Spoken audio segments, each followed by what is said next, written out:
with an interesting and learning episode of BPharm on the important unit of compaction and compression. This is one of the very important unit of pharmaceutics. Third semester. Content writer of this lecture is Dr. Agnivesh Srivastava. Let's start our episode while taking a look at what we are going to learn today. Module 1, Transmission of forces through powders. Transmission of forces through powders during tablet compression can be following three theories. Number 1, percolation theory. In the percolation theory, the tablet is seen as consisting of clusters of particles forming a network. It has been used to describe the formation of the tablet and the distribution of pores and particles within it. A number of tablet properties are directly or indirectly related to the relative density of a tablet, and changes in tablet properties such as mechanical strength is related to percolation thresholds. At a percolation threshold, one of the component percolates throughout the system and upon compression plays a key role in bond formation. Thus, properties of tablets are expected to experience a sudden change. It is assumed that a tablet can only be produced with a certain minimal amount of a well compactable substance which is needed to build a percolating cluster in the tablet. The second point, lateral or radial force transmission. If the weight of a powder is immediately measured from the lower punch after being poured into the die cavity, it would be found that it is less than that which was measured prior to pouring. This is due to a supporting force provided by the side wall of the die cavity due to static friction. The powder bed essentially supports part of its own weight by laterally pushing against the side wall. If the side wall were to be lubricated sufficiently such that the friction between the powder particles and itself is zero, then the full weight of the powder bed would be experienced by the lower punch. The third point, axial force transmission. The contacting powder particles of a powder bed in a die cavity serve as a medium to transmit the forces. The transmission of force is predominantly in the vertical or axial direction, since this is the direction that the punch descends into the die cavity. Although lateral force transmission does occur, but it is limited when the die walls are adequately lubricated. During the initial rearrangement phase of the compression, there is no infinite cluster of solid particles. The constrained state is where the infinite cluster of solid particle is formed, that is the percolation threshold. On a relativistic scale, the powder at this stage can be considered as the first dense tablet. However, once established, the load bearing chains of solid particles that form the infinite cluster are not homogeneously distributed throughout the powder bed. As the applied force is increased, the density and homogeneity of the infinite cluster increases, and with sufficient pressure eventually results in a system of homogeneously load bearing chains. Along with load bearing chains, there are many non-load bearing chains or dead zones present in the powder bed. As it is, the load bearing chains can be viewed as contiguous occupied sites of solid particles with open bonds, whereas the non-load bearing chains can be viewed as contiguously occupied sites of solid particles with closed bonds. The non-load bearing chains, as is indicated from the name, do not contribute to the strength of the tablet. Thus, the strength of the tablet is not homogeneously distributed throughout its structure, which contributes to the mechanical strength anisotropy of the tablet. If it was somehow possible to isolate the infinite cluster in a tablet, it would be found that the structure is basically a skeleton of load bearing chains of strongly bonded solid particles enveloping the inactive dead zones. Module 2, Distribution of forces in powder mass. The processes of tableting involves the application of massive compressive forces which induce considerable deformation in the solid particles. Upon compression, plastic deformation and or brittle fracture results in the generation of new clean surfaces which being pressed against one another undergo cold welding. During normal tableting operations, consolidation is accentuated in the regions adjacent to the die wall due to the intense shear to which material is subjected as it is compressed axially and is pushed along the wall surface. This consolidation results in a skin of material that is denser over the lateral tablet surface than in the rest of the tablet mass. Although this thin layer of material may contribute to abrasion resistance, it may retard the escape of air during compression and the opening of liquid during dissolution, both undesirable features. For these reasons, smaller tablet height to diameter ratios are preferred. This situation is advantageous from additional standpoints which are now to be considered. The resistance to differential movement of particles caused by their inherent cohesiveness results in the applied force not being transmitted uniformly throughout the entire mass.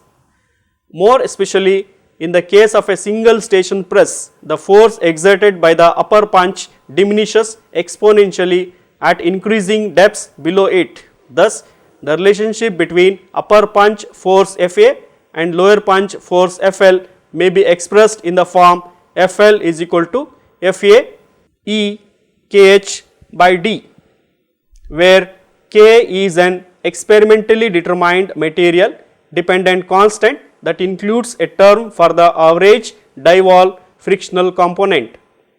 The values H and D are the height and diameter of the tablet respectively.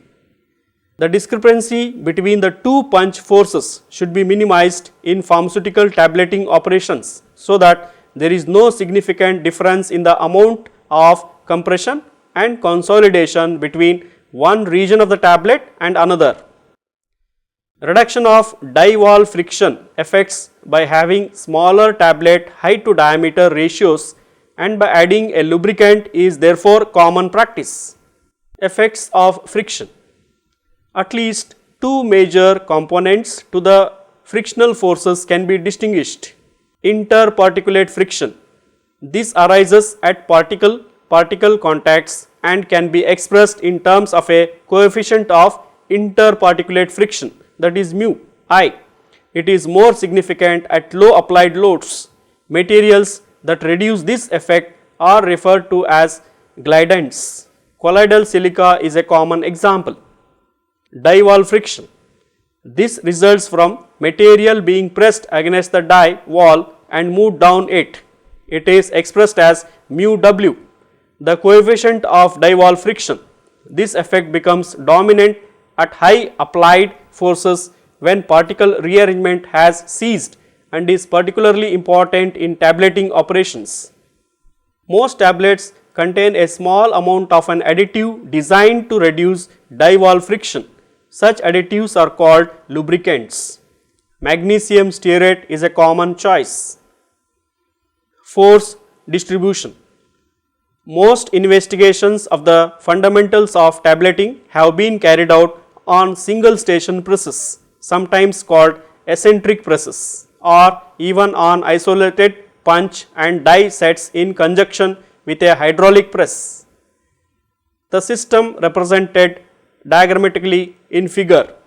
The diagram is typical of such arrangements with force being applied to the top of a cylindric powder mass. This simple compaction system provides a convenient way to examine the process in greater detail. More specifically, the following basic relationships apply since there must be an axial balance of forces. Fa is equal to Fl plus Fd, where Fa is the force applied to the upper punch, Fl is that proportion of it transmitted to the lower punch, and Fd is a reaction at the die wall due to friction at this surface. Because of this inherent difference between the force applied at the upper punch and that affecting material close to the lower punch, a mean compaction force Fm has been proposed where Fm is equal to Fa plus Fl by 2. Fm offers a practical friction independent measure of compaction load, which is generally more relevant than Fa. In single station presses where the applied force transmission decays exponentially as in equation above, a more appropriate geometric mean force Fg might be Fg is equal to Fa Fl multiplied by 0.5. The use of these force parameters are probably more appropriate than use of Fa when determining relationships between compressional force and such tablet properties as tablet strength. Radial force. As the compressional force is increased and any repacking of the tableting mass is completed, the material may be regarded to some extent as a single solid body. Then, as with all other solids, compressive force applied in one direction, example vertical, results in a decrease delta H in the height, that is a compressive stress. In the case of an unconfined solid body, this would be accompanied by an expansion in the horizontal direction of delta D. The ratio of these two dimensional changes is known as the Poisson ratio. Lambda of the material defined as lambda is equal to delta D divided by delta H. The Poisson ratio is a characteristic constant for each solid and may influence the tableting process in the following way. Under the conditions illustrated in the diagram, the material is not free to expand in the horizontal plane because it is confined in the die. Consequently, a radial die wall force Fr develops perpendicular to the die wall surface materials with larger Poisson ratios, giving rise to higher values of Fr. Classic friction theory can then be applied to deduce that the axial frictional force Fd is related to Fr by the expression Fd is equal to mu W multiplied by Fr, where mu W the coefficient of die wall friction, Fr is reduced when materials of small Poisson ratios are used, and that in such cases axial force transmission is optimum. The frictional effect represented by mu W arises from the sharing of adhesions that occurs as the particles slide along the die wall. It follows that its magnitude is related to the shear strength S of the particles or the die wall particle adhesions if these are weaker, and the total effective area of contact AE between the two surfaces. Therefore, force transmission is also realized when Fd values are reduced to a minimum, which is achieved by ensuring adequate lubrication at the die wall, lower S, and maintaining a minimum tablet height, reducing AE. A common method of comparing degrees of lubrication has been utilized to measure the applied and transmitted axial forces and determine the ratio Fl by Fa. This is called the coefficient of lubricant efficiency or R value.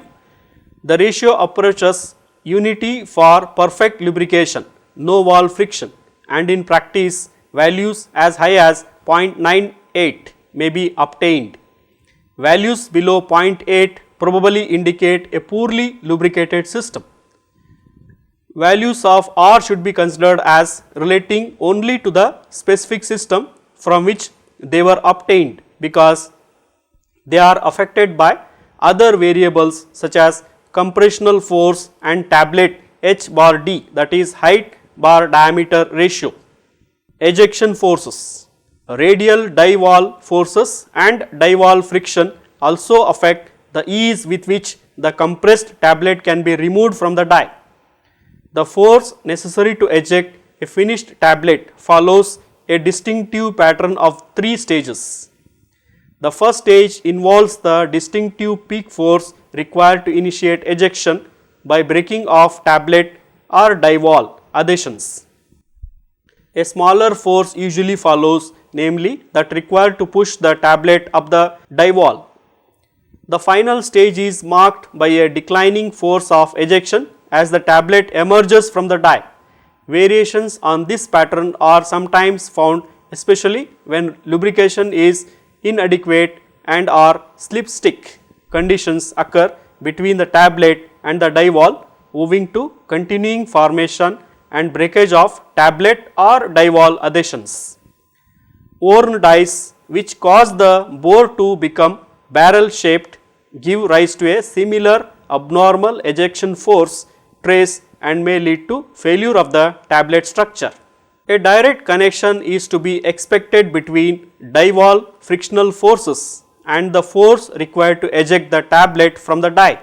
Fe, for example, well lubricated systems as indicated by a larger R value have been shown to lead to smaller Fe values. Module 3, Factor affecting strength of tablets. The strength of tablet can be influenced by numerous factors. These could be product or formulation related, process or equipment related, and or environment related. Some of the most important factors affecting the compressibility or compactibility of pharmaceutical materials are discussed below. Crystallinity and polymorphism. Polymorphism, pseudo-polymorphism and the crystal ordering, disordering of pharmaceutical materials are known to affect their densification behavior and the final tablet attributes. This influence occurs due to the differences in molecular arrangements, that is crystal structure and crystal habit, crystal anisotropy and particulate properties. Typically, crystalline materials undergo brittle fragmentation, whereas amorphous materials undergo plastic deformation. Thus, to a certain extent, the degree of crystallinity and the polymorph type of material determines the mechanism of deformation. Material with different crystalline forms may also differ in their compaction properties. Extensive fragmentation during compaction of a brittle material may result in a large number of interparticulate contact points, which in turn provide a large number of possible bonding zones. Consequently, tablets made of these materials can have a high mechanical strength. Extensive elastic deformation, on the other hand, may cause a pronounced decrease in the mechanical strength of the tablet due to breakage of interparticulate bonds when the compaction pressure is released. Plastic deformation is considered beneficial to the mechanical strength since it enables the particles to move very close to each other, thereby creating a large surface area over which bonds may be established. As the distance between the particles is decreased during compaction of plastic materials, particle interactions are also favored. Porosity and bulk density. The relative density and hence porosity vary largely among pharmaceutical materials. Optimum density of blend is essential for tableting to avoid problems like segregation during processing. The bulk density of the granular material before compression significantly influences the degree of compression. When the size and shape of the granules are uniform, the intragranular porosity influences the potential for deformation. Both the intragranular porosity, that is percentage voidage space in a granule bed with the granules excluding void spaces between granules, and intergranular porosity, that is percentage voidage space in a granule bed between the granules excluding void spaces within granules, may have a significant effect on the tablet forming ability of granular material. The bulk density of the granules affected both the compressibility and the compactability of the granules and thus strength of a tablet. Particle size and shape. The particle size distribution and shape are among the important determinants of the deformation behavior of pharmaceutical powders and granules. Particle shape and surface roughness affect the mechanical strength of a tablet. A reduction in particle size is generally associated with an increase in mechanical strength. The increase in mechanical strength is attributed to an increase in the surface area available for interparticulate attractions. As the particles become smaller, more irregular particles generally contribute to higher mechanical strength of the tablet. It has been suggested that an increased proportion of irregularly shaped particles increases the number of possible bonding points. Furthermore, an irregular shape and high surface roughness of the particles would favor plastic deformation because of a higher degree of surface asperities and crystal defects in such particles. The mechanical strength of tablets of materials with a high fragmentation tendency has been shown to be less affected by particle shape and surface texture. Compression force. Compression force is the major driving force in the powder disinfection process. The rate and extent of the applied force on the powder bed not only affects the way particles physically deform but also determine the integrity of the tablet formed, crushing strength or the tensile strength. A positive correlation between compression force and compactability of the material exists up to a threshold pressure beyond which either the crushing force of compact remains unchanged, decreases or results in manufacturing problems like capping and lamination. Lubricants and glidants. Lubricants are usually added to formulations to reduce die wall friction, although they may also help improve flow properties, those having a glidant characteristic as well as function as anti-adherents. The amount of lubricant added and the extent or duration of mixing a lubricant have been shown to affect several formulation properties including powder flow, deformation behavior, crushing strength and dissolution rate. It has been traditionally observed that increasing the concentration of lubricant in a formulation results in tablets with decreased crushing strength. Moisture. For pharmaceutical materials, moisture is known to affect a wide range of properties such as powder flow, compactability. As a general rule, there is an optimal moisture level in a formulation with very low moisture levels having poor compaction properties and high friability, and conversely very high moisture levels having problems with compaction. Thus, knowledge of the type and level of moisture in pharmaceutical materials is critical for understanding its impact not only on deformation behavior but also on the strength of the final tablet. Granule type. Typically, granules for tablet compression are prepared by one of the two techniques, wet granulation or dry granulation. The choice of the technique is determined by the ease, efficiency, stability and cost. The type of granulation does have an impact on the granule deformation behavior.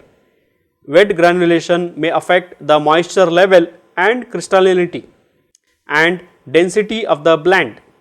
Dry granulation, which is generally done by the roller compactor, this may affect the ability of the material to be compacted to the same degree of disinfection during tableting. Therefore, the granule type has direct impact on the strength of a tablet. Tableting speed. The deformation behavior of many pharmaceutical materials is time dependent, and the nature of this time dependency is often related to the mechanism of compaction for a given material. The rate of compaction has been known to have an effect on the compactility of materials. The consolidation mechanism of compacted powder highly depends on the time of compaction. Materials undergoing plastic and or viscoelastic deformation generally produce stronger tablets at reduced speeds, whereas brittle fragmenting materials are relatively unaffected by compaction speed because fragmentation occurs rapidly. In reality, it is tough to categorize any one type of deformation behavior to one material. Therefore, combinations of deformation mechanisms are applicable in most of the cases. Materials that deform elastically or exhibit time dependence are more susceptible to capping and lamination as the punch velocity increased. Tablet press type. The deformation behavior of plastically deforming materials like MCC is more sensitive to the effect of longer dwell times of the rotary machine, whereas compaction of brittle materials like DCP was more sensitive to the compression mechanism of the rotary machine. Type of tablet press also affects the strength of tablets. Miscellaneous. A change in compaction temperature modifies the microstructure and the mechanical behavior of the tablets, and this influence the temperature mainly occurs during the isobaric stage, that is constant pressure of the compression cycle, and not during the stages of pressure changes. Within the range of temperature studied, that is 20 to 140 degrees centigrade, it was found that the tensile strength of tablets increased with an increase in temperature reaching a maxima at 60 degrees centigrade and then decreased despite further increase in temperature. The punch face curvature also influences the strength of tablets at a given compaction pressure. Tablets with different thicknesses and face curvatures differ in diametrical crushing strength, that is tensile strength. This is attributed to differences in the internal structure of the tablets due to different stress distributions during the compression process. The relative humidity and temperature can affect the compaction process as well as the mechanical strength.